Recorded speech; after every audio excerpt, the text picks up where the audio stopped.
Kita ke sorotan lainnya, Saudara. Polisi telah memulangkan 19 orang dari 22 orang yang diamankan tim presisi Polres Metro Bekasi Kota ketika patroli dekat Kali Bekasi. Sementara 1 dari 3 orang yang ditetapkan sebagai tersangka merupakan anak di bawah umur atau berhadapan dengan hukum. Kasat Reskrim Polres Metro Bekasi Kota, Kompol Audi Joyce Oro menyatakan polisi menangkap 22 orang dalam patroli tersebut. 3 orang terlihat membawa senjata tajam ditetapkan tersangka. 1 diantaranya masih di bawah umur. Menurut polisi, para remaja yang ditangkap ada yang merupakan residivis tawuran. Polisi akan mendalami lagi apa sebenarnya motivasi sekelompok pemuda ini hendak tawuran. Saat ini polisi sudah memulangkan 19 orang dari 22 orang yang diamankan. Sisanya dipulangkan atau bagaimana, Pak? Jadi yang dari 22, 3 orang kedapatan tertangkap bawa senjata tajam, yang 19 kami minta keterangan sebagai saksi dan selanjutnya mereka kami kembalikan ke keluarga, tapi dengan catatan mereka kami wajibkan untuk wajib lapor ke Polres Metro Bekasi Kota setiap 2 kali dalam seminggu. Identifikasi 5 dari 7 jenazah yang ditemukan di Kali Bekasi, Jawa Barat masih terus berlangsung. Orang yang punya pertalian darah dengan korban terus mendatangi Rumah Sakit Polri. Hingga kini pihak Rumah Sakit Polri masih terkendala dalam proses identifikasi jenazah dan tidak memperbolehkan keluarga untuk bertemu korban.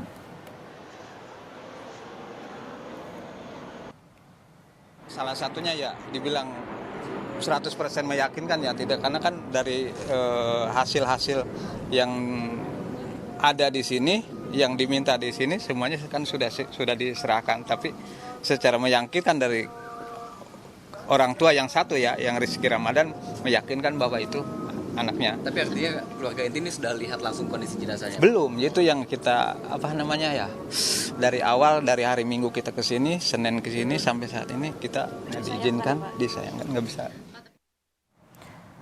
Untuk mengungkap jelas penyebab kematian 7 remaja di Kali Bekasi beberapa waktu lalu, kita akan membahasnya bersama Ketua Harian Kompolnas Beni Mamoto.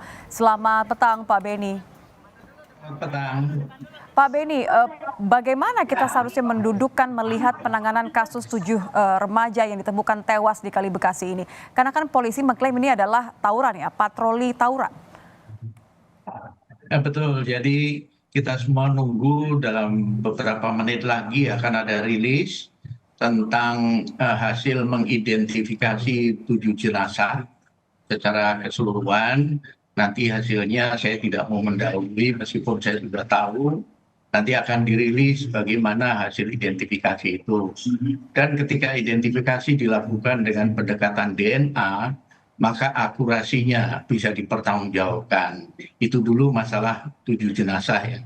Kemudian menyangkut masalah pembuktian tawuran, ini dari hasil pemeriksaan saksi, kemudian dari hasil pemeriksaan tersangka, 3 orang yang membawa senjata tajam, memang mereka merencanakan untuk tawuran. Jadi mereka ada istilah mengundang pesta. Ada istilah mengundang pesta, mengundang ulang tahun dan sebagainya. Itu hanya istilah yang digunakan di antara mereka, yang artinya adalah itu kegiatan tawuran. Nah, untuk pembuktian itu memang yang pertama dari komunikasi mereka, dari kesaksian mereka kepada pihak kepolisian, memang terkonfirmasi mereka merencanakan tawuran.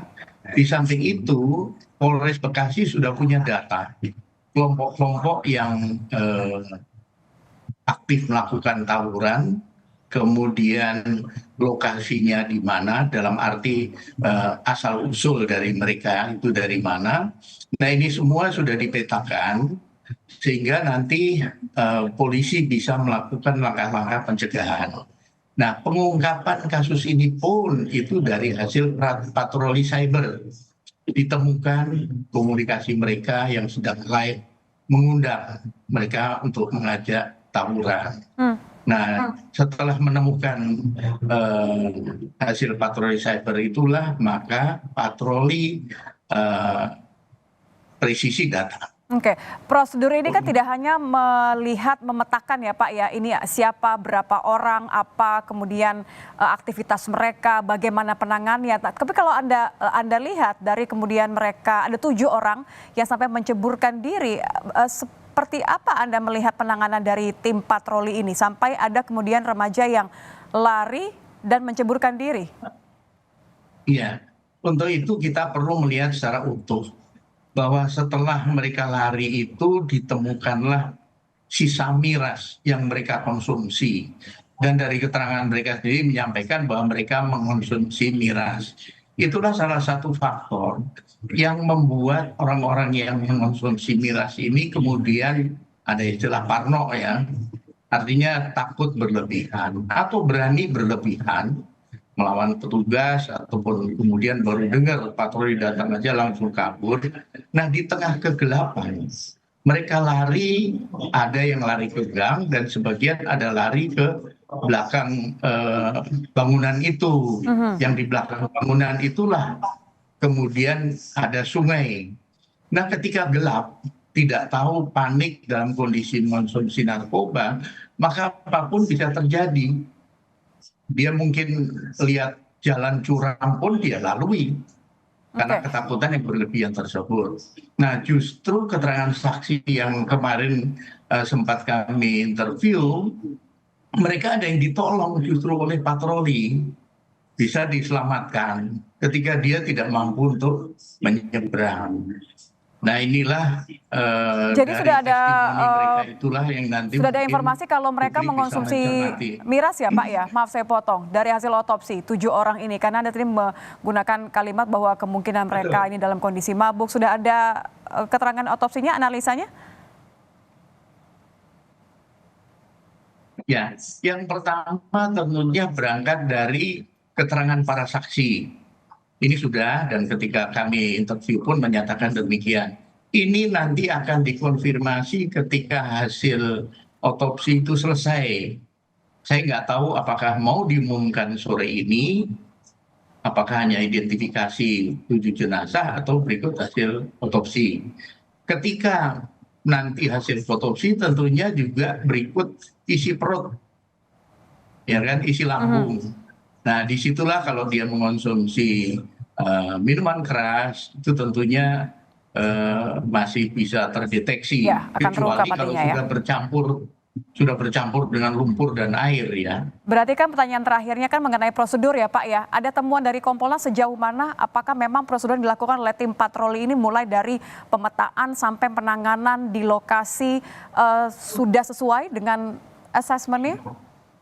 Ya, jadi yang pertama mereka sudah diperiksa oleh Bitpropam Polda Metro Jaya soal SOP tadi. Sudah dilakukan pemeriksaan dan kesimpulan dari pemeriksaan itu tidak ditemukan pelanggaran SOP. Nah, untuk meyakinkan itu kami coba menanyakan langsung kepada petugas patroli, termasuk kepada saksi, termasuk kepada tersangka. Nah, itu terkonfirmasi bahwa tidak ada pelanggaran SOP gitu. Oke, Pak Beni, ini juga terkait dengan kompetensi artinya. Mohon singkat saja. Apakah memang artinya penyelidikan terhadap 9 orang anggota Polri, anggota tim patroli ini juga sudah sesuai kompetensi mereka dalam menangani hal serupa? Ya, dari Bitpropam justru kan ada si Propam di Polres ya. Ini kenapa ditarik ke Polda? Itu diharapkan dengan petugas yang punya kompetensi, kemudian statusnya lebih tinggi. Kalau di level Polres mungkin kan bisa terjadi konflik kepentingan. Nah, ini ditarik lebih tinggi di tingkat Polda. Dan itu sudah dilakukan dan kesimpulannya seperti itu. Baik, terima kasih Pak Beni Mamoto sudah bergabung bersama kami di Kompas Petang. Selamat petang Pak. Selamat petang.